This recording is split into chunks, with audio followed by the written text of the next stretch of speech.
আপনার ফেভারিট সেলিব্রিটির সব latest update পেতে সাবস্ক্রাইব করুন আমাদের চ্যানেলে আর বেল আইকনে ক্লিক করতে ভুলবেন না। অনেকদিন ধরেই একটা গুঞ্জন রয়েছে যে শাওন হচ্ছে হুমায়ুন আহমেদের মেয়ে শিলার বান্ধবী থাকাকালীন শাওন প্রায় হুমায়ুন আহমেদের বাড়িতে আসতেন আর সেখান থেকেই তাদের প্রেম।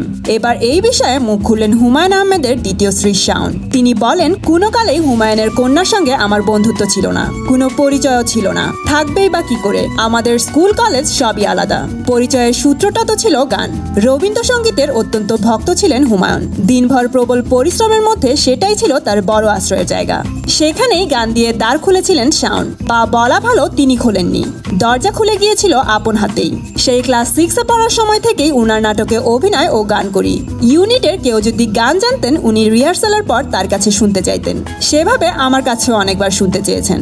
আমি খুব চটপট গান তুলে নিতে পারতাম বলে আমার নাম দিয়েছিলেন টেপ রেকর্ডার। তো বন্ধুরা, বুঝতেই পারছেন কিভাবে হুমায়ুন আহমেদ ও শাওনের মধ্যে প্রেমের সম্পর্ক গড়ে ওঠে। তো এই ব্যাপারটি নিয়ে আপনাদের কি মতামত কমেন্ট করে জানিয়ে দিন। সেলিব্রিটিদের এমনই সব জানা অজানা তথ্য জানতে লাইক এবং শেয়ার দিয়ে আমাদের সাথে থাকুন।